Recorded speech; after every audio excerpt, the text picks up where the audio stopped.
Good morning students. हमारा वाक chapter complete हो गया।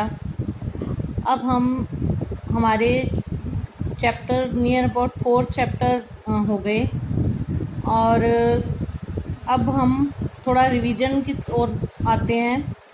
कल मॉर्निंग में जब हमारी आप लोग व्हाट्सएप पर होते हैं तो उस टाइम में एक छोटा सा समास का मैं टेस्ट लूँगी आपका। तो आपने कल के लिए आपका होमवर्क ये रहेगा, समास रिवाइज करेंगे और समास का मैं थोड़ा सा आपको रिवीजन करवा रही हूँ आज। और कल आपने इसको प्रिपेयर रखना है। मैं व्हाट्सएप पर ग्रुप में आपका टेस्ट कंडक्ट करूँगी। तो समास मैंने जैसा कि आपको बताया था, 2 या 2 से अधिक शब्दों को मिलाकर नया शब्द बनाने की जो क्रिया होती है वो समास कहलाती है। समास के 6 भेद होते हैं: तत्पुरुष समास, कर्मधारय समास, द्वंद्व समास, द्विगु समास, अव्ययीभाव समास और बहुव्रीहि समास। तत्पुरुष समास, कर्मधारय समास, द्विगु समास, द्वंद्व समास, अव्ययीभाव समास और बहुव्रीहि समास। आपको टेस्ट के अंदर 2 तरीके से क्वेश्चन आएगा।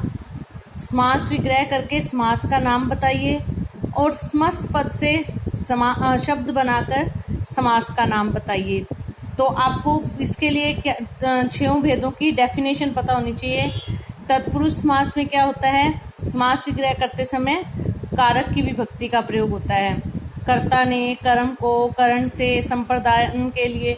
तो ये जो कारक की विभक्ति है वो किस में आती है? तत्पुरुष समास में।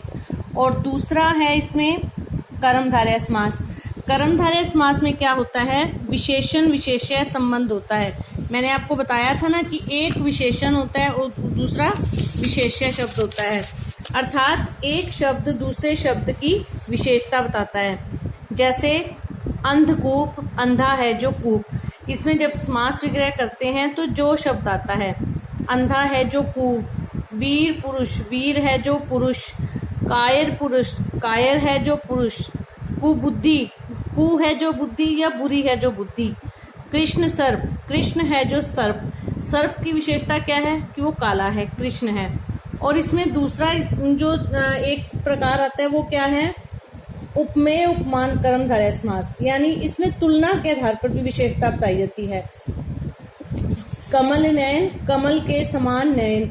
तो नयनों की क्या विशेषता है? वो कमल के जैसे सुंदर है। कर कमल, कमल के समान कर। अब जहाँ पे तुलना वाला होगा ना वहाँ पे समान समान शब्द आएगा। कर का मतलब होता है हाथ, कमल के जैसे कोमल हाथ। तो कर्मधारय समास में 2 तरीके से होगा, विशेषण विशेष्य संबंध और उपमेय उपमान। तीसरा है द्विगु समास। द्विगु समास में क्या होता है? पहला जो पद होता है शब्द का वो संख्यावाची होता है, गिनती वाला शब्द होता है। जैसे चारपाई, 4 पायों का समूह या 4 पायों का समाहार। जब इसमें समास विग्रह करते हैं तो समाहार या समूह शब्द का प्रयोग करते हैं।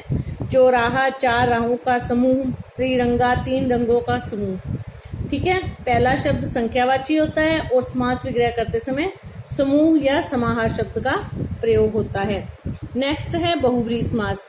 बहुव्रीहि समास में पहला और दूसरा पद दोनों को छोड़कर तीसरा अर्थ प्रधान होता है, अर्थात इसका जो शब्द होता है वो तीसरे अर्थ की ओर संकेत करता है।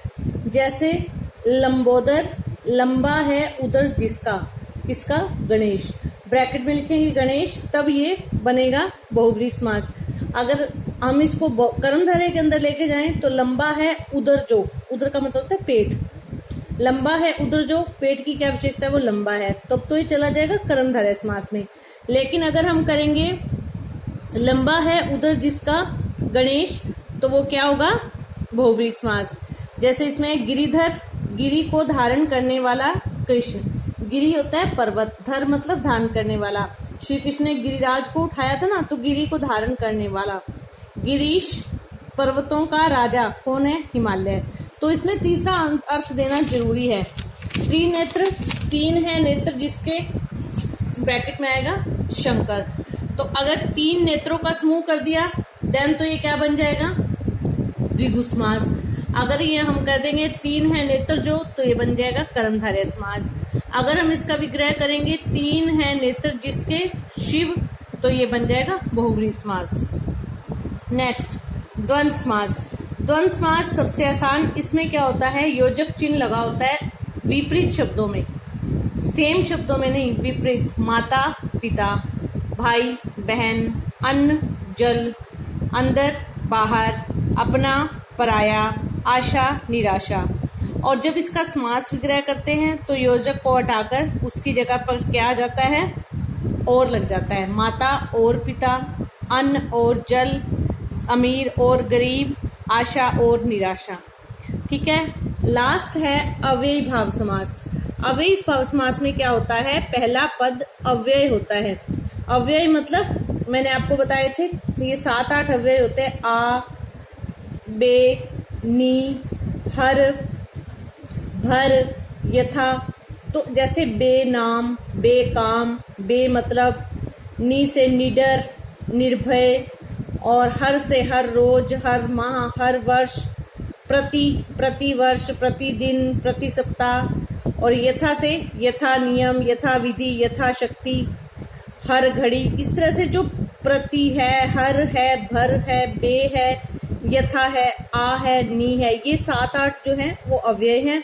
इनसे शुरू होने वाले शब्द जो हैं वो किस में आएंगे, अव्ययी भाव समास पे। और इसके अलावा अव्ययी भाव समास में एक और चीज आएगी, सेम शब्द योजक चिन्ह लगा हुआ, गली गली, गांव गांव, घर घर, दिनों दिन, साफ साफ, रातों रात, एक जैसे शब्दों में योजक चिन्ह लगाओ। द्वंद्व समास के अंदर विपरीत शब्दों में योजक चिन्ह लगा होता है, इसमें एक जैसे शब्दों में योजक चिन्ह लगा होता है। इस चीज का ध्यान रखना। जो अव्यय से शुरू होने वाले शब्द होते हैं वो अव्ययी भाव समास में आते हैं, प्लस जो सेम शब्द योजक से जुड़े होते हैं, गांव गांव, गली गली, शहर शहर, दिनों दिन, एकाएक, हाथों हाथ, तो इस तरह के शब्द भी अव्ययी भाव समास के अंदर आते हैं। तो मैंने एक आपको रिवीजन दे दी है, आपने अब खुद से रात को भी रिवीजन करनी, आपने खुद से भी रिवीजन करनी है, और उसके बाद में कल यानी कल मॉर्निंग में, या आप कल ये वीडियो देखेंगे तो नेक्स्ट डे यानी परसों मैं आपका टेस्ट लूंगी। ठीक है, धन्यवाद।